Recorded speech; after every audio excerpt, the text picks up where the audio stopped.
कृत किया। दूसरा, आपने जो जानकारी दी, उससे क्या आपने डिफेंस फोर्सेस को खतरे में नहीं डाल दिया? क्या हमारी फोर्सेस, हमारे जो लड़ाकू जहाज़ थे, उनको सबको खतरे में नहीं डाला? तो आपके ऊपर केस दर्ज क्यों ना हो? डिफेंस फोर्सेस क्या करेंगी, कब करेंगी, कैसे करेंगी? आपने वो पेपर लीक किया है, आपने देश के साथ गद्दारी की है, आपको जवाब देना चाहिए। आपने मौका दिया है कि आतंकवादी अपने ठिकानों को छोड़कर भाग जाएँ। साथियों नमस्कार।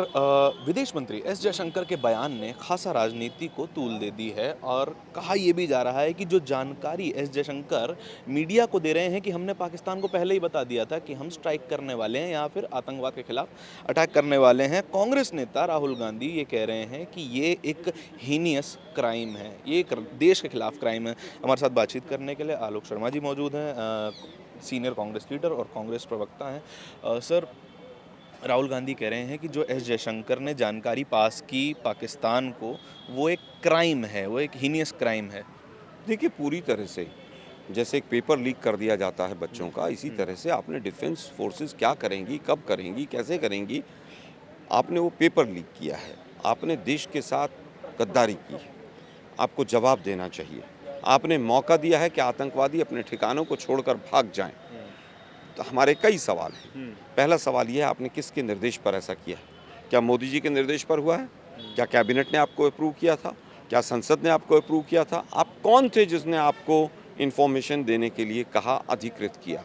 दूसरा, आपने जो जानकारी दी, उससे क्या आपने डिफेंस फोर्सेस को खतरे में नहीं डाल दिया? क्या हमारी फोर्सेस, हमारे जो लड़ाकू जहाज़ थे, उनको सबको खतरे में नहीं डाला? तो आपके ऊपर केस दर्ज क्यों ना हो? सर, डीजीएमओ साहब ने प्रेस कॉन्फ्रेंस में ये भी बताया था कि जो जहाँ पे हमने स्ट्राइक की उन इलाकों को पहले ही खाली करवा लिया गया था। क्या इन दोनों बातों में कोई कनेक्शन है, डीजीएमओ साहब की जानकारी और कौन जो से डीजीएमओ? डीजीएमओ साहब डायरेक्टर ऑफ मिलिट्री ऑपरेशंस, किसके? भारत के, भारत पाकिस्तान के? सरकार के? देखिए, मुझे लगता है कि डीजीएमओ का ऐसा आधिकारिक बयान तो मैंने नहीं सुना है, किसने कहाँ से क्या खाली कराया। लेकिन स्वाभाविक है कि अगर आप इन्फॉर्मेशन इस तरह से देंगे, तो वहाँ पर आतंकवादी कितनी देर तक रुकेंगे और क्यों रुकेंगे? आपने किससे पूछ कर ये उनको इन्फॉर्मेशन पास ऑन की?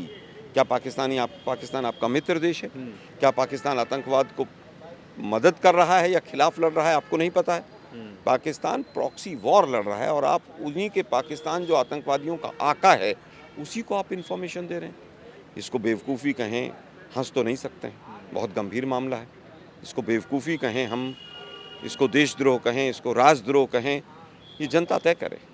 सर, ऑपरेशन सिंदूर ख़त्म होने के बाद, ये पूरा कॉन्फ्लिक्ट ख़त्म होने के बाद अब सरकार एक डेलीगेशन विश्व भर में भेज रही है जिसमें कांग्रेस के नेता भी शामिल हैं और कांग्रेस के नेताओं के नाम पे बड़ा विवाद है।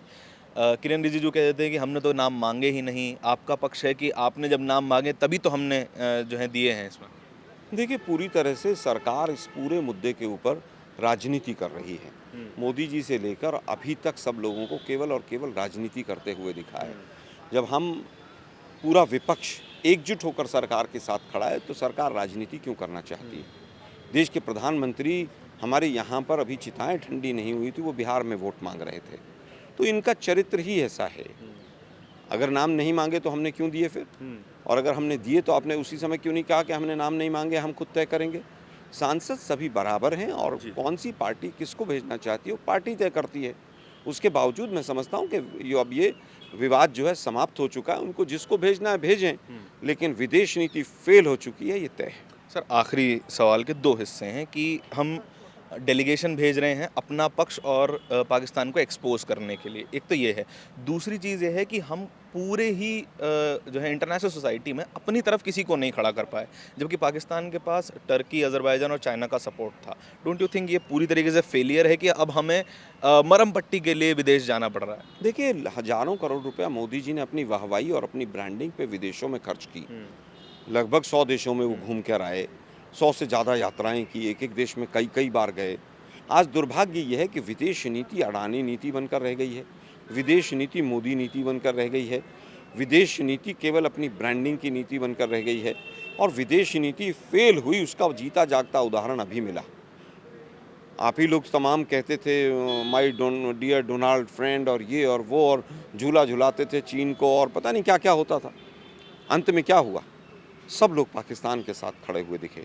अमेरिका ने पाकिस्तान को लोन दिलवाया, उसको युद्ध से बचाने के लिए सीज़ फायर किया, तमाम चीज़ें की। आज आपके साथ नेपाल जैसा छोटा देश जो हमारी गोद में बैठा रहता है, बांग्लादेश, श्रीलंका, मालदीव्स, कोई देश आपके साथ नहीं है, कोई पड़ोसी देश आपके साथ नहीं है। आपकी विदेश नीति फेल है। विदेश मंत्री का तुरंत इस्तीफा होना चाहिए। बहुत बहुत धन्यवाद सर। हमारे साथ बातचीत करने के लिए मौजूद थे कांग्रेस प्रवक्ता आलोक शर्मा। आपके इस पूरी बातचीत के बारे में क्या विचार हैं कमेंट सेक्शन में बताइएगा ज़रूर। कैमरे के पीछे मेरे साथी तौहीद के साथ मैं धारण। बहुत बहुत धन्यवाद।